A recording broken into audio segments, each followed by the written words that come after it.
Hi, this is Dodger, and you're watching my show.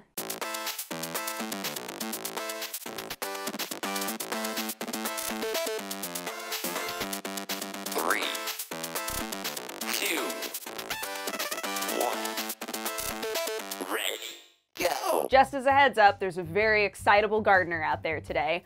I don't know what's happening, like if he's a specter of some kind, not aware, because I swear I hear him over here and then suddenly he's right there. It's alarming. So if at some point during this video you hear a really ridiculous noise coming from somewhere, it's probably that dude or that dude. What if it's two people? I feel like that was the more logical step to go to than calling him a ghost. But you know what? No, he's a ghost. Ghost gardener, I feel it. So for our first piece of news, the 2017 Will Eisner Comic Book Industry Awards are going to be happening very soon. They've announced the International Asian category. And there are 5 different manga that I think all of us can agree are fantastic on there. We've got Oyasumi Pun Pun, we've got Orange on there, we've got Princess Jellyfish on there, like, good stuff. So honestly, I'm in this place where it's like, I mean, whoever wins, I'm gonna be cool with it. Oh yeah, the other 2 that I forgot are Wandering Island and the Osamu Tezuka story, A Life in Manga and Anime. Yeah, and the actual award is called the Best US Edition of International Material Asia Award. I've talked about this before, but I think that it's always nice when manga is included along with the comic book industry that we have here, that it's acknowledged as being big, right? Because it is, it's huge here. And sometimes it almost seems like they're acting like it doesn't exist. And I don't know if that's because the comic book industry has had so much trouble lately, like with brick and mortar shops and, you know, trying to go digital, and for some companies it works and for some companies it doesn't. I understand, like I get it that for some of them, maybe it feels like they don't want any more competition, right? Like it's just easier to pretend it doesn't exist, but it does. And I'm very, very glad to see that the Comic Industry Awards, I was gonna say the entire thing and then realized that was just a huge waste of oxygen, but now I've explained myself and wasted even more. I'm happy to see that the Comic Industry Awards are acknowledging these really, really good manga. And maybe people who have never read them before will take the time to read them. That would be like the ultimate victory, I think. Bringing manga to new eyeballs and new mouth places, because we all eat our manga, right? Funimation has announced that Black Butler Season 1 is going to be leaving Funimation for good. This includes DVD sales, this includes digital, so if you're somebody who's been like, oh, I would really love to buy Season 1 of Black Butler, it'll be around forever. I'm not in a hurry. It will not be around forever anymore. And I know that there is somebody who is watching right now who loves Black Butler, because I've met too many of you in for real's life for that to not be the case. So, just like me trying to help you out, girl, or boy, or beautiful in between. Season 1 is going to disappear into the ether. I don't know what's gonna happen to it. It's kind of odd because they didn't really give us any other information. They were just like, Season 1's gonna be gone, so if you want it, like you gotta get it now. We don't know if somebody else is going to be picking it up, if there's like an issue there, like what is gonna happen with the Season 1 of this show. But it feels like it's, I don't know, to me it seems like it's far too popular to just let it disappear. Although, I have said that about other anime that has just never been dubbed. And I don't understand that either. But you know what, I don't see under the trunk of this industry. Like it's not like with video games. Like I see under the trunk of the video game industry quite a bit, but I don't see under the trunk, I'm saying the wrong phrase. I should be saying under the hood. No, you know what? Under the trunk. I don't see under the trunk of the anime industry really the same way. So I'm not really aware what kind of things hold up that situation. If it's like a battle between companies, what happens there? But the fact that they're suddenly having to say like, we can't keep this around, we have to get rid of it, is kind of like fascinating to me. Under the trunk.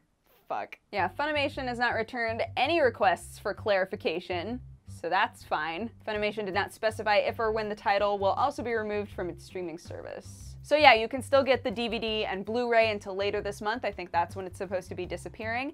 They have not established like what's going on with the next seasons, like if somebody else is taking all of that, you know?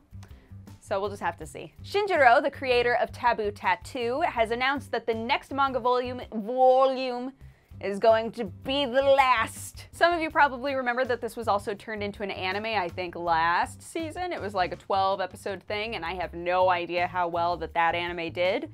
It did not catch my eye. I don't know very many people who really gave it the time of day, so the anime might not have done very well. Not saying that that affects whether or not the manga would keep going, but I am kind of curious about that. And Shinjiro actually has also sort of wrapped up the other projects that he's working on. Maybe he just wants like a clean slate. Maybe he's like, I just want to finish up everything that's going on in my life so that I can dedicate myself to something totally different, which I absolutely understand. And if that's the case, then that's awesome, more power to you.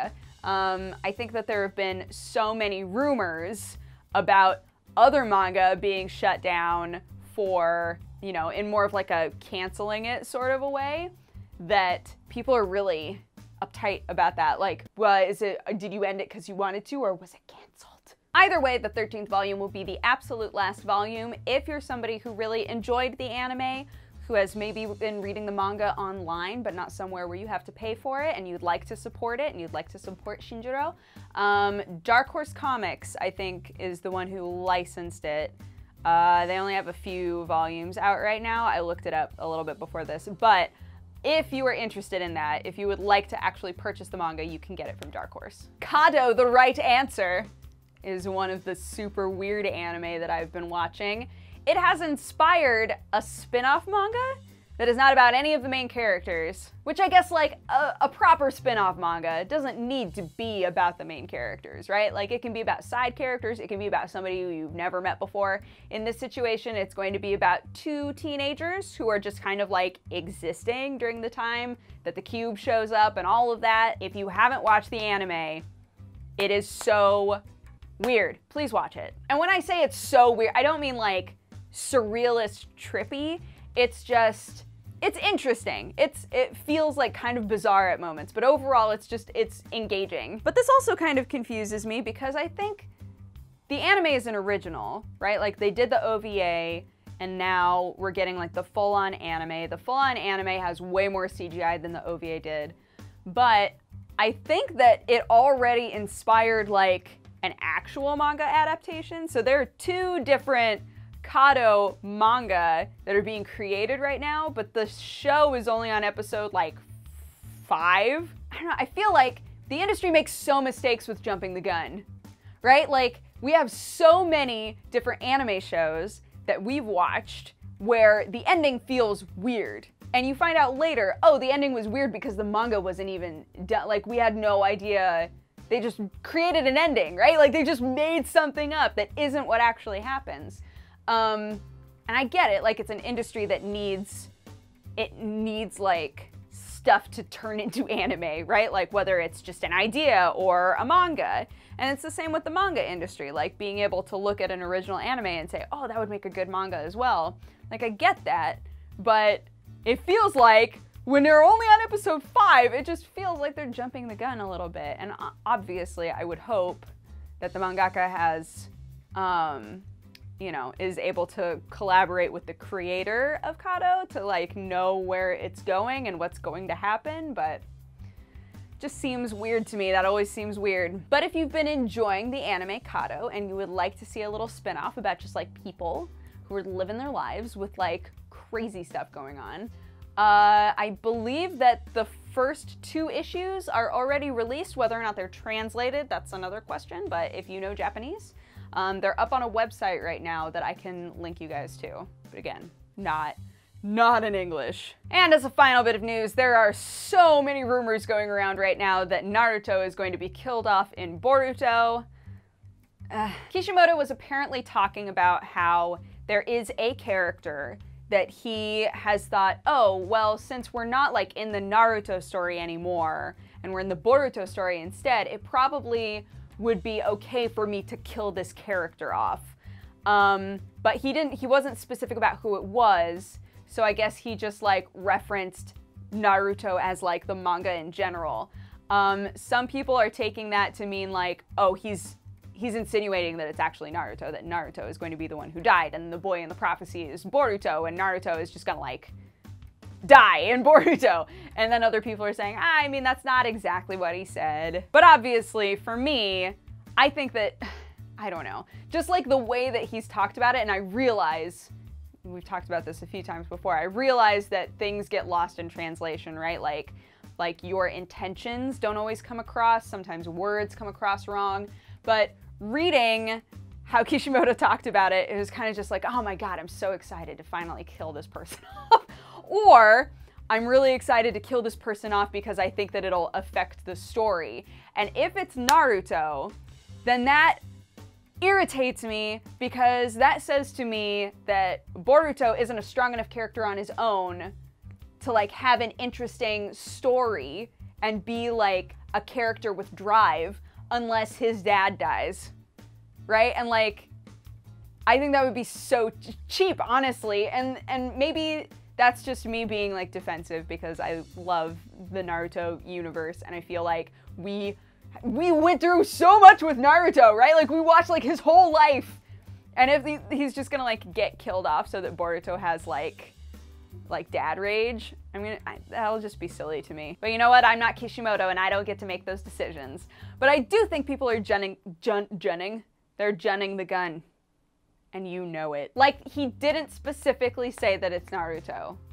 So I think to assume that it's Naruto I think that that's like the biggest shock value for people, right? Is to say, oh my God, what if it's Naruto? My sweet baby boy, oh my God. Now, I do want to say, if you're going to talk about this in the comment section, please denote, like at the top of your comment, that you are spoiling things about Naruto proper, right? Because some of us haven't read all of Naruto proper. We basically know what happened because it's hard to avoid it. But like, just try to denote your spoilers, guys, so that people can choose whether or not they want to read about all of the things in Naruto.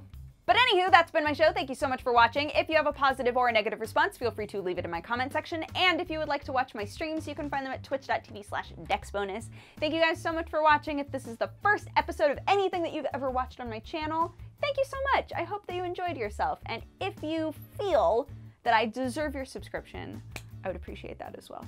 Thank you guys. Have a fantastic day. I'll see you next time. All right, bye-bye. Mwah. We all eat our manga.